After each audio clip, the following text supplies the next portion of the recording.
안녕하십니까. 오늘 읽어드릴 책 내용은 패자부활 그리고 시작에서 덤 새로운 삶의 시작 국군수도병원 응급실 세포와의 대화 사라진 방학 감사한 마음 야수아 스튜디오스 애틀랜타에서의 눈물 행복 비법 잃어버린 시간 생각 나누기 미래를 바꾸는 긍정적인 사고를 읽어 드리도록 하겠습니다.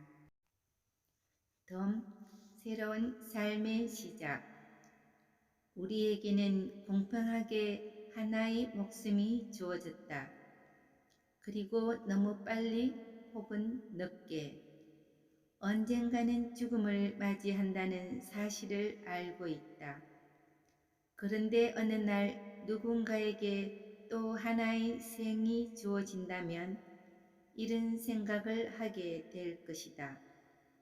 새로운 삶의 기회를 나에게 준 것은 누구인가? 그리고 하필 나에게 준 이유는 무엇인가 하고 말이다.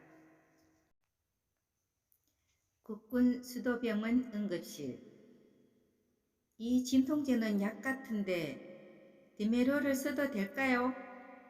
뭘 물어봐 임마. 무조건 써야지. 제 허리가 다 아작났다고. 그래도 이건 마약 성분이 강하지 않습니까? 그래도 그거 안 쓰면 쟤 못 버텨.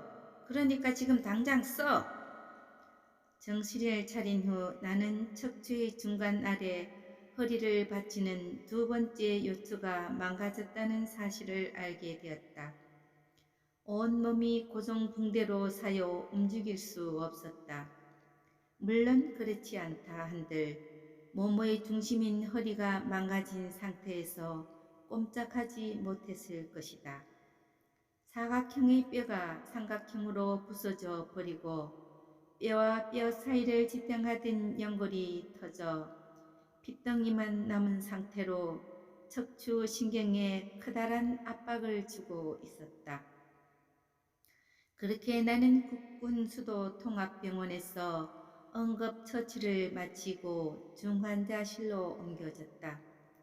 매우 심각한 수준의 압박골절이므로 안정을 취한 뒤 척추 수술을 해야 한다고 했다.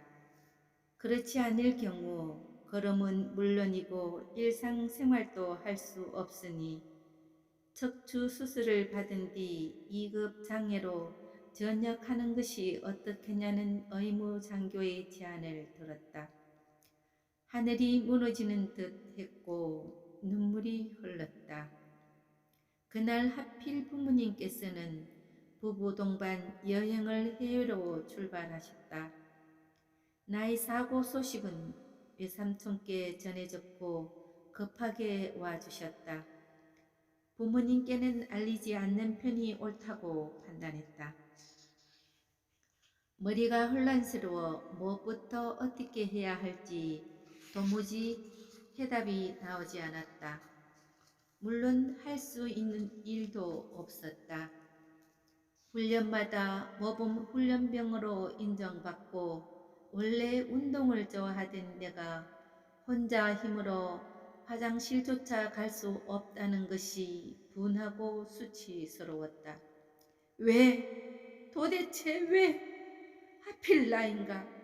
속으로 분노하며 소리를 지를 수조차 없는 몸으로 눈물만 흘렸다. 그리고 끝없이 질문을 던졌다. 왜? 왜?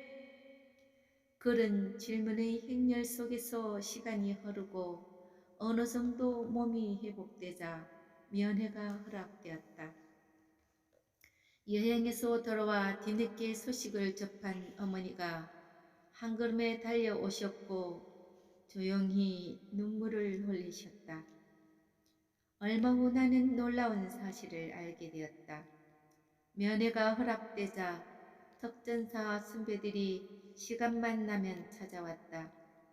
그들은 내가 누워있는 이동식 침대를 볕 좋은 곳에 끌고 가서 일광욕을 시켜주고 바람이 좋은 날에는 바람도 맞춰주고 끊임없이 찾아와 함께 시간을 보내주었다. 시커멓게 걸리고 독사처럼 눈빛이 번쩍이던 타 특전부대 선배들이 동네 형처럼 느껴졌다. 그들은 이미 나를 자신들과 한 몸이라는 것을 그렇게 보여줬다. 또한 병실의 스님과 군의관까지 유독 나에게는 친절했다. 그리고 내 몸이 조금씩 회복되며 재활을 시작하자 모두 나를 도와주었다. 그렇게 여러 사람의 도움으로 내 생각은 조금씩 바뀌기 시작했다. 세포와의 대화. 개인의 불행으로 하늘이 무너진다면 그것은 개인만의 하늘이다. 세상의 하늘이 무너질 이유가 없다는 것을 우리는 모두 알고 있다.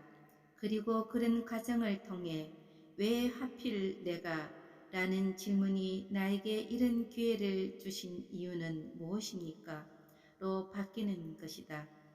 동시에 새롭게 태어났다는 느낌과 다시 살아갈 수 있는 기회를 얻었다는 것만으로도 마음 한쪽에서 감사함이 자라기 시작했다.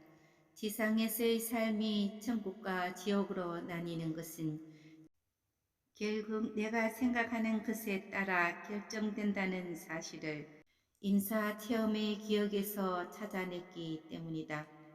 때문에 살아 있음에 감사하며 뜨거운 눈물을 흘렸다.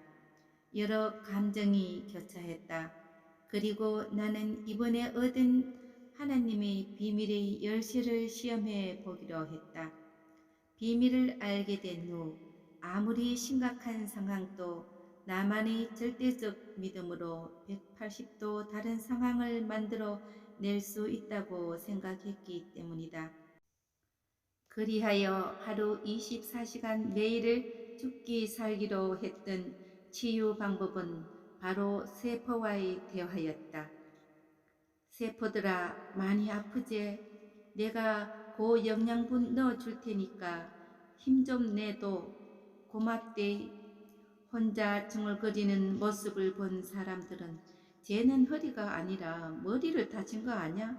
라고 수군댔을지도 모른다. 하지만 남들의 시선을 신경 쓸 여유가 없었다. 매일 세포와의 즐거운 대화를 통해 완쾌된 내 모습을 상상했다. 그리고 매일같이 긍정적인 마음으로 덕전사의 고인 안되면 되게 하라를 반복하며 불가능은 없다고 굳게 믿었다. 세포와의 긍정적인 대화를 함으로써 일종의 자기 체면 걸기를 반복했다. 그러자 몸이 서서히 반응하며 회복되기 시작했다. 또한 육체적 재활 운동을 남모르게 부지런히 했고 얼마 후 검사 결과를 보던 군의관이 기적이라고 말했다. 전 세계에서 25세 미만으로는 거의 드물게 보고된 사례라고 했다. 재생이 불가능한 연골이 다시 생기기 시작했고 정상 생활을 하기 어려웠던 허리신경이 거의 정상적으로 회복이 된 것 같다고 했다. 이어 운이 정말 좋다고 했다. 다만 군 복무를 지속하기에는 무리가 있을 것이니 정기회의에서 전역 여부를 결정할 것이라고 했다. 이후 얼마간의 재활 과정을 거친 뒤 국군수도 통합병원의 전역 여부를 결정하는 위원회에서 전역 판정을 받아 귀가하게 되었다. 이때 나는 새로 태어난 것 같은 생각이 들었다. 마치 어린아이가 걸음마를 떼듯 두 발로 다시 세상을 딛게 되면서 사고 이전과는 전혀 다른 사람이 되었음을 느꼈다. 이후 어떤 문제가 생기면 생각의 시작점을 바꿔 생각하는 버릇이 생겼다. 잔 속의 물이 반밖에 남지 않은 것인가 아니면 반이 남은 것인가. 기존의 생각이 부정이었다면 이제는 긍정적인 사고로 바라보게 된 것이다. 추락 사고가 없었다면 나는 지금 어떻게 되었을까? 아마 직업 군인이 되어 나라를 지키고 있지 않았을까 하는 생각도 해 보았다. 보통 군대에서 그런 사고를 당한 경우 군대를 꿈도 꾸기 싫은 곳으로 정의 내린다. 하지만 나에게는 짧은 시간이지만 좋은 사람들과 새 삶을 얻게 된 소중한 것으로 남아있다. 사라진 방학, 감사한 마음. 군대를 전역한 이후 3개월간은 물리치료와 재활치료에 힘을 쏟았다. 세상에 다시 나서기 위한 안간힘이었다. 점차 몸이 회복되었고 몸이 회복되는 그만큼 마음도 성장하는 것을 느꼈다. 그렇게 이전과는 다른 몸과 마음을 가지고 복학했다. 학교에는 군대를 가기 전에 내가 남겨놓은 인과응보의 과거가 기다리고 있었다. 신나게 놀았던 1년의 여파가 쓰나미처럼 밀려왔다. 지금 생각해보면 당시 학사 경고를 받지 않는 것만으로도 천운이었던 셈이다. 내가 생각하는 운이라는 것은 무턱대고 오는 게 아니다. 내가 뭔가를 위해 열심히 노력했거나 노력할 수 있는 기회를 내어주는 것이 운인 것이다. 그러나 사람은 쉽게 바뀌지 않는다. 술을 좋아하는 내가 술을 완전히 끊을 수는 없었고 사람을 좋아하는 내가 사람을 뿌리칠 수도 없었다. 그맘때 나는 계절 학기를 통해 부족한 학점을 채워야 했기 때문에 놀 시간이 없었다. 그럼에도 불구하고 군대를 가기 전의 나였다면 열심히 놀았을 것이다. 하지만 나는 모든 일에 계획을 세우고 실천하는 사람으로 바뀌었다. 선배님, 술 한잔 하셔야죠. 선배, 나 고민 있어요. 미안한데 우리 주말에 만나자. 학업과 관련된 것을 제외한 모든 일은 주말에 몰아서 했다. 때문에 주말 스케줄은 항상 꽉 차 있었고 입에 술이 마를 날이 없었다. 그럼에도 학업에 영향을 주지는 않았다.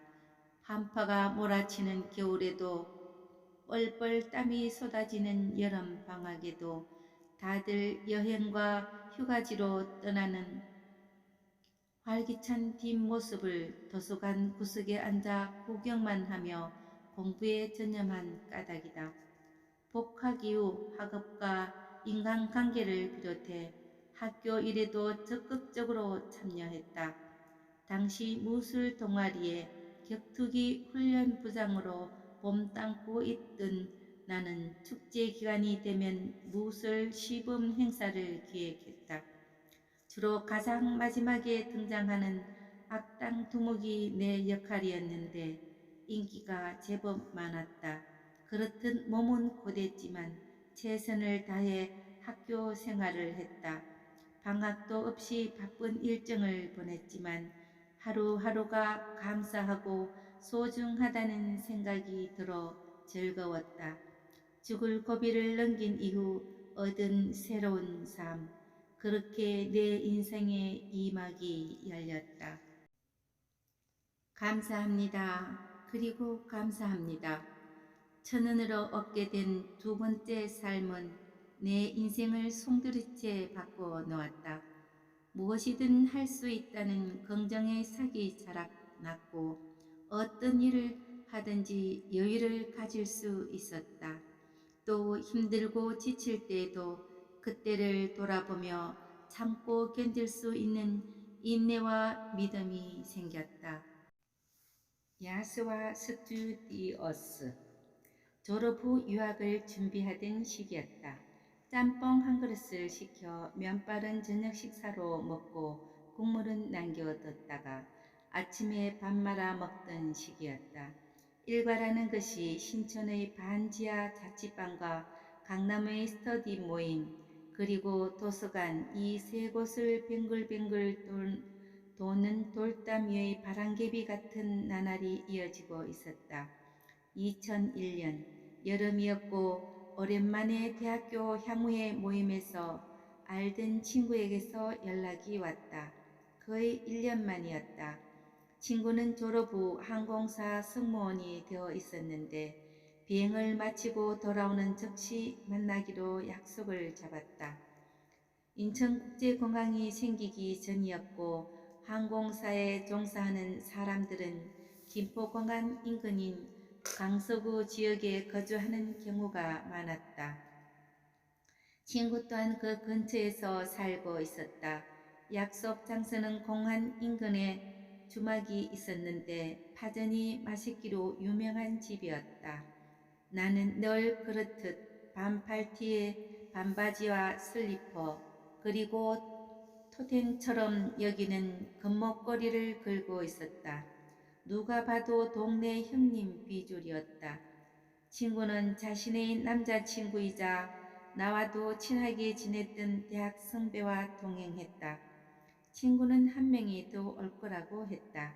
그리고 잠시 후 한 여인이 그곳에 들어왔다. 형광등 수천 개의 후광을 내뿜으면서 그분은 삼시세끼 꿈에 그리던 나의 이상형, 즉 미래의 배우자임을 단번에 알아차릴 수 있었다.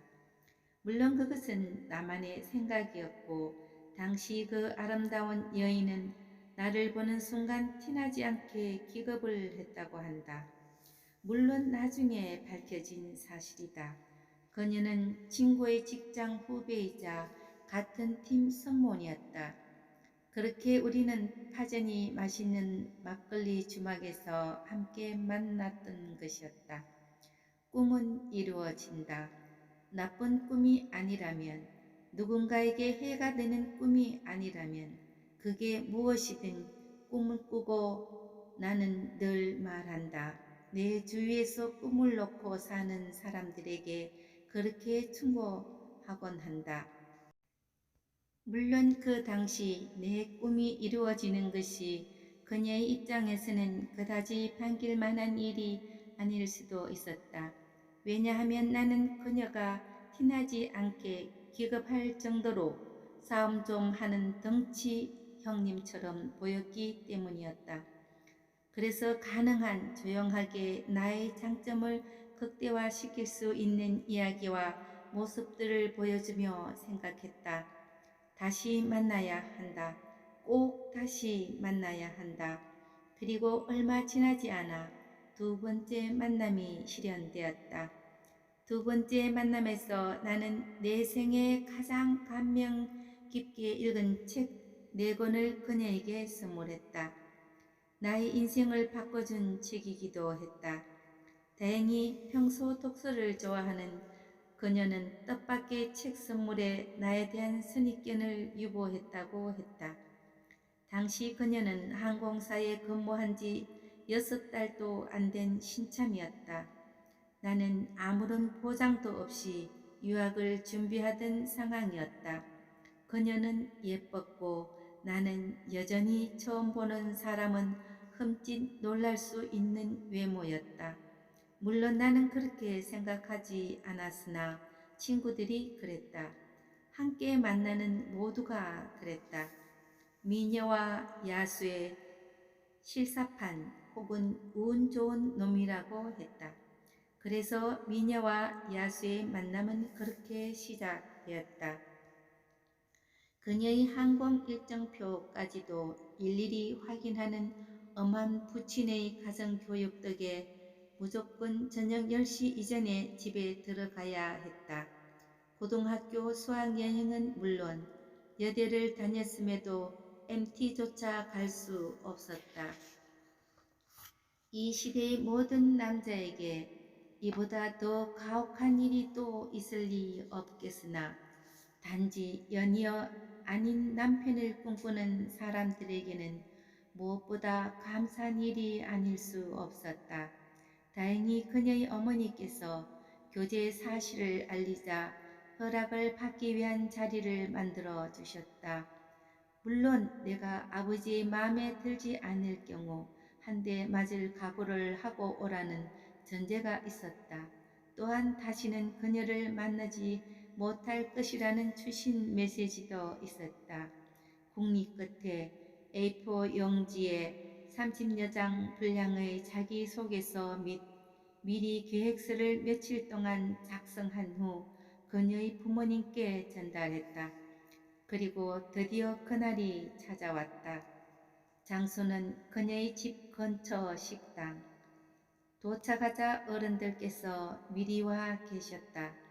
나는 도착하자마자 즉시 두 분께 큰 절을 드리고는 상 앞에 무릎을 꿇고 앉았다. 아버님은 내가 보내드린 이력서에 대해 언급하셨다. 이에 나는 미흡한 부분을 세세하게 설명을, 중요 내용에 대해서는 강조를 더해 말씀드렸다. 우선 본관과 집안의 내력, 그리고 현재의 상황에 대해 간결하게 말씀드리고 무엇보다 미래를 어떻게 살아갈지에 대한 포부를 당당하게 말씀드렸다. 최대한 예를 갖춰 모든 식사가 끝날 때까지 긴장의 끈을 놓지 않았다. 음식을 씹는 동안 입에서 소리를 내지 않고 대답할 때는 조용히 한 글자 한 글자 입을 가리고 했으며 최대한 조심스럽게 식사를 마쳤다. 식사가 끝나고 자리에서 일어나자마자 재빨리 다가가 다시 무릎을 꿇고 아버님이 두 다리를 꽉 잡고 말씀드렸다. 따님을 이렇게 예쁘고 착하게 키워주신 부모님 존경합니다. 무슨 일이 있어도 절대 고생시키지 않고 사랑하며 살겠습니다. 제발 교제를 허락해 주십시오. 그녀의 어머님이 당황하자 아버님은 그만 일어나라고 했다. 그리고 일어나자마자 다시 아버님을 꽉 끌어안았다. 아버님, 어머님, 사랑합니다. 그날 나는 한 대도 맞지 않았다. 뿐만 아니라 며칠 후 정식으로 교제를 허락한다는 소식을 들을 수 있었다. 그러나 허락을 받고 1년도 채 되지 않는 어느 날 미국 MBA 과정에 합격해 유학의 길에 올라야 했다. 유학길에 오르고 두 달여를 편지와 국제전화로 아쉬움을 달래야 했다. 통화가 끝날 때쯤이면 항상 그녀는 울먹였고 나는 미안한 마음을 전해야 했다. 그렇게 애틋한 나날을 보냈다. 그러던 중 그녀에게 애틀란트 비행 스케줄이 잡혔다. 그녀는 하루 정도 애틀란트에서 머물게 됐다고 했다. 그런데 그날은 하필 한 번이라도 결석하면 한 학점 낮춰버리는 악명 높은 교수의 강의가 있는 날이었다. 그러나 학교를 잘리는 한이 있더라도 가야 했다. 그렇게 나는 애틀랜타행 비행기에 몸을 실었다. 애틀랜타에서의 눈물. 한 여자가 걸어오고 있다. 많은 사람들이 몰려 나왔지만 나에게는 딱 한 사람만 보였다. 공항의 출구. 그녀는 웃고 있었다. 그리고 나를 보고 있었다. 그녀에게 다가가 꽉 끌어안았다. 웃고 있는 그녀의 눈에서 눈물이 흘렀다. 내 눈에도 눈물이 흘렀다. 그 눈물은 세상에서 가장 맑고 따뜻한 사랑이라고 생각했다. 공항 출구 앞에서 한참을 말없이 부둥켜 안고 있었다. 떨어져 있어도 마음만은 이어져 있다고 생각했지만 그렇지 않았다. 떨어져 있는 만큼 그립고 보고 싶은 마음이 커졌을 뿐이다. 그렇게 우리는 서로의 마음을 확인했다. 애틀랜타 공항. 애틀랜타는 매우 조용하고 정적인 도시였다.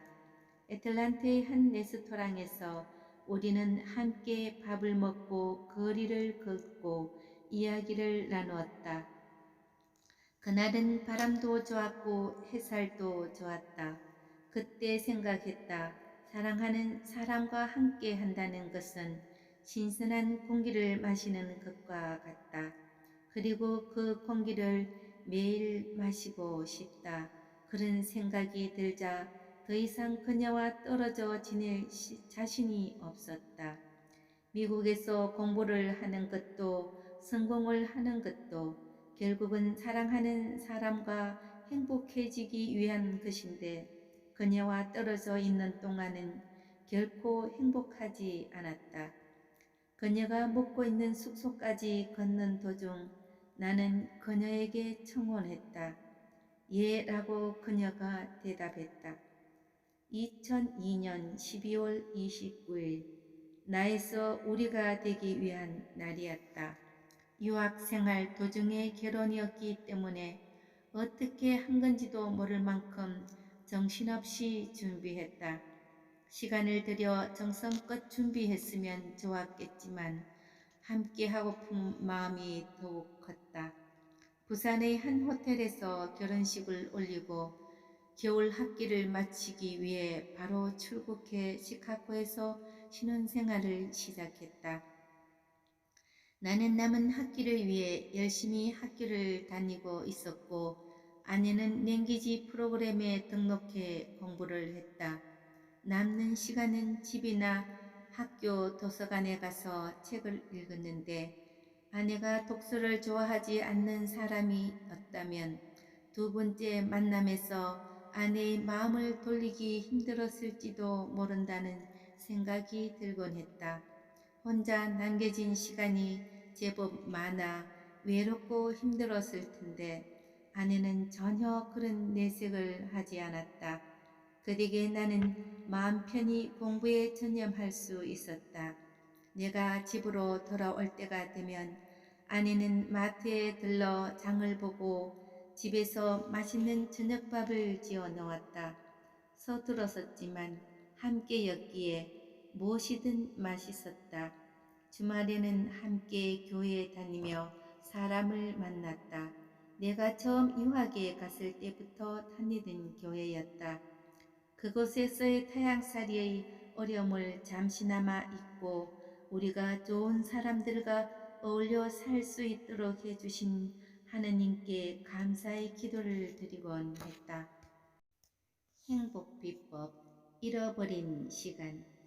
많은 사람이 가치 있는 삶을 살기 위해 노력하지만 온종일 가치 있는 시간을 보내기란 생각처럼 쉽지 않는 일이다.